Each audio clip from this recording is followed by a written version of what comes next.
ఈ రోజున ఒక ఈవీఎం వీడియో తీసుకొచ్చి పిన్నెల్లి రామకృష్ణారెడ్డి గారు ఎరగొట్టాడు, ఆయన తప్పు చేశాడు అని ఎత్తు చూపుతున్నారు. సరే, ఆ ఘటన పక్కన పెడదాం.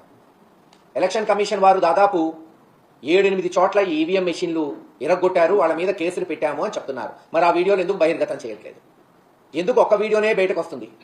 ఎందుకు తెలుగుదేశం ఎరగొట్టిన వీడియోలు లేదు? అన్నీ ఏది అయితే కంప్లైంట్స్ వచ్చినాయో, ఇటు వైఎస్ఆర్సీపీ తరఫున కావచ్చు, అటు టీడీపీ తరఫున కావచ్చు, ఎందుకు ఆ వీడియోలు మీరు బహిర్గతం చేయరు?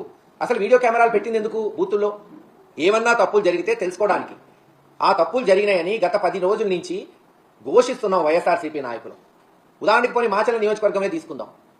తుమ్మురుకోడు కానీ, వెల్దుర్తి కానీ, చింతపల్లి కానీ, వేపకంపల్లి కానీ, ఒప్పిచెర్ల కానీ రిగ్గింగులు జరిగినాయి. అక్కడ ఏజెంట్లను లాగేశారు, క్లియర్గా కనపడుతున్నాయి. ఈరోజు కొంతమంది వైఎస్ఆర్ నాయకులు ఆ వీడియోలు తీసి చూపెట్టారు. ఇదే పాలవాయి గేట్లో మా ఏజెంట్లను బయటకు తీసుకొచ్చి కొడుతుంటే వాళ్ళని కన్సోల్ చేసింది రామకృష్ణారెడ్డి గారు. మరి అది లాగుతున్న వీడియోలు ఎందుకు చూపెట్టట్లేదు?